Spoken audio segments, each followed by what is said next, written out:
कहानी है रामपुर गांव की, जहां के मर्द महिलाओं को हमेशा नीचा दिखाने की कोशिश में रहते। अरे अभी तक खाना नहीं आया, क्या मुझे एक और शादी करने की जरूरत है? नहीं जी नहीं, ऐसा मत करना, वरना मैं कहाँ जाऊंगी। खाना लेकर मैं अभी आई जी। गांव की पंचायत में भी फैसले हमेशा औरतों के खिलाफ ही रहते। मैं जो फैसला सुनाता हूँ वो भगवान की आज्ञा होती है। इस लड़के ने अपने मन से शादी करके अच्छा नहीं किया।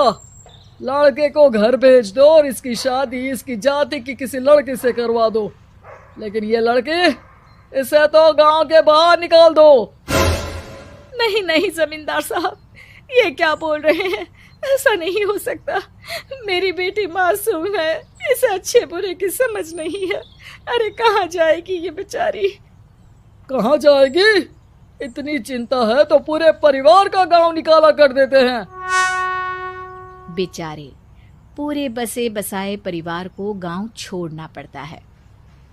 चाहे जो हो, अगर बेटियों को कंट्रोल नहीं कर सकते तो गांव में रहने का कोई मतलब नहीं है। यहाँ औरतों को दब कर रहना होगा।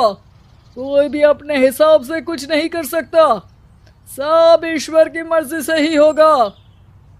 तभी गांव का एक आदमी दौड़ा दौड़ा आता है।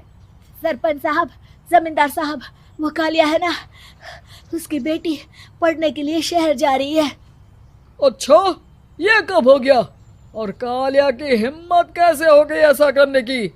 लेकर आओ उसे और उसकी बेटी को।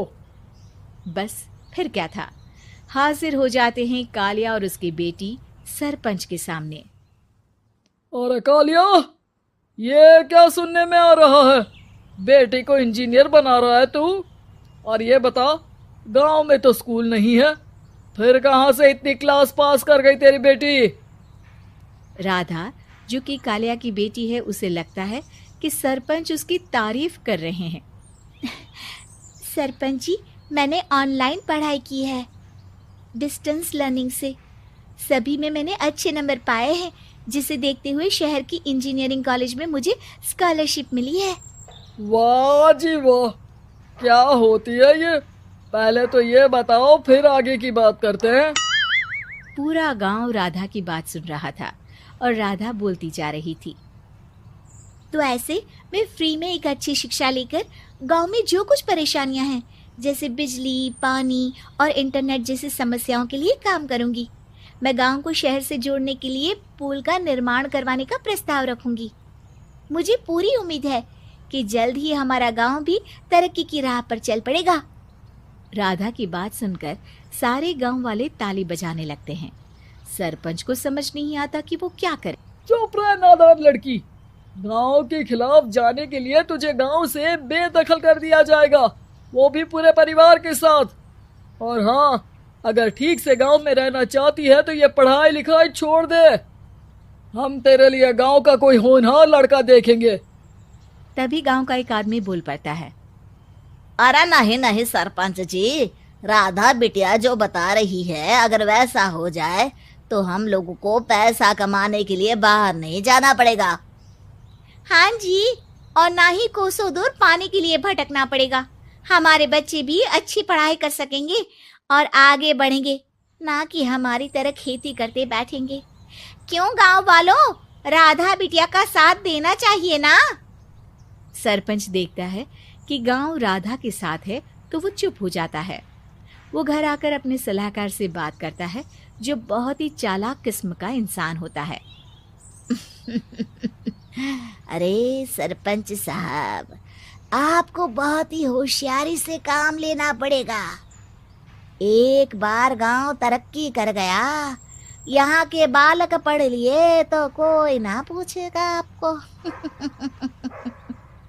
और फिर ये जो बेटा और बेटी है ना आपके, इनको भी आम लोगों की तरह ही जीवन जीना होगा। हाँ, लेकिन करे तो क्या करे? वो ना आप मुझ पर छोड़ दीजिए, बस मैं जैसा बोलूं करते जाइए। अगले रोज सुबह जब गांव वाले सोकर उठते हैं तो राधा के घर के बाहर और साथ ही वो लोग जिन्होंने राधा का सपोर्ट किया था, उनके घर के आगे लाल रंग से कल आऊंगी लिखा होता है। कल आऊंगी, यह क्या होता है? अरे यह तो खून से लिखा है, लगता है कोई भूत प्रेत या चुड़ैल का साया है। चलो सरपंच जी के पास चलते हैं। सभी सरपंच के पास जाकर उसे सारी बात बताते हैं। अरे ये तो बड़ी मुश्किल की बात है। चलो मैं एक बाबा को जानता हूँ, उन्हें बुला लेता हूँ। सरपंच बाबा को लेकर गांव के घर के बाहर जाता है। ओहो, तो ये वो चुड़ैल है जो उन लोगों को निशाना बनाते हैं जो गांव को बदलने का सपना देखते हैं। वो गांव को ऐसे ही संपन्न देखना चाहती है। वो नहीं चाहती कि कोई बाहरी यहाँ का कायाकल्प करे। क्या तुम लोगों में से किसी ने गांव को बदलने की सोच रखी है? तभी राधा की माँ रोते रोते आती है। मेरी राधा घर से गायब हो गई है। अरे कोई तो बचाओ, मेरी बच्ची कहाँ गई?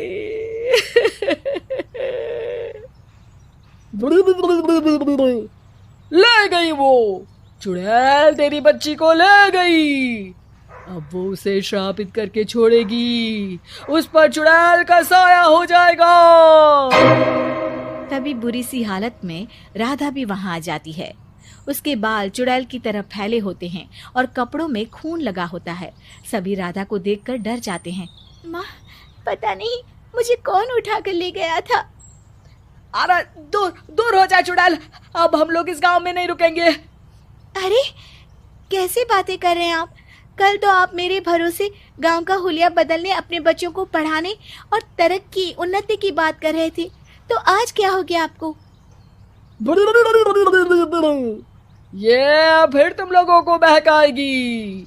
ये चुड़ैल गांव में आ चुकी है, ऐसे ही ये तुम्हारे घर के बच्चों को भी ले जाएगी। गांव वाले राधा को गांव से बाहर निकाल देते हैं। उसके माँ बाप रोते रहते हैं, लेकिन गांव वाले नहीं मानते। मैं भी अपनी बहन के साथ गांव के बाहर रहूंगा, लेकिन वो पढ़ाई नहीं छोड़ेगी। वहीं सरपंच के घर पर सलाहकार कहता है। देखा, सांप भी मर गया और लाठी भी नहीं टूटी। लेकिन अगले ही दिन सरपंच के घर के बाहर भी वही शब्द लिखे होते हैं। और फिर सरपंच की बीवी कहती है, हमारी बेटी को किसी ने अगवा कर लिया है। तभी राधा का भाई वहां आ जाता है। अरे गांव वालों, मैंने सरपंच जी की बेटी को देखा था। वो चुड़ैल उसे उठाकर ले जा रही थी। अरे क्या मजाक कर रहे हो? नहीं नहीं सरपंच जी, आप नहीं जानते। वो चुड़ैल अब आपकी बेटी में आ जाएगी, जैसे राधा के अंदर आ गई थी। तभी सरपंच की बेटी वैसी ही हालत में वहां आती है जैसे राधा आई थी।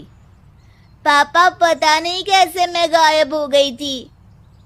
चुड़ैल, इसके अंदर भी चुड़ैल का साया है, मारो इसे।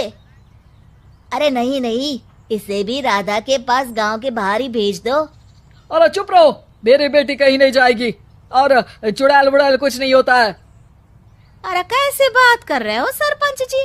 आप तो बोल रहे थे कि आपका फैसला भगवान का ज्ञान होता है, तो अपने पर बात आई तो अब आप ऐसे बोल रहे हैं। अरे ना ना ना, आपको अपनी बेटी को त्यागना ही होगा। अरे बुलाओ बाबा को। राधा का भाई बाबा को ले आता है, जिसे अब गांव वालों के डर के कारण सच बोलना पड़ता है। मैं कोई बाबा नहीं हूँ, मैं तो मोची था। ये सलाहकार महोदय ने मुझे कहा था एक्टिंग करने को। अब वो मुझे पैसे देने वाले हैं। अब मुझे माफ कर दो। गलती हो गई, मुझे माफ कर दो।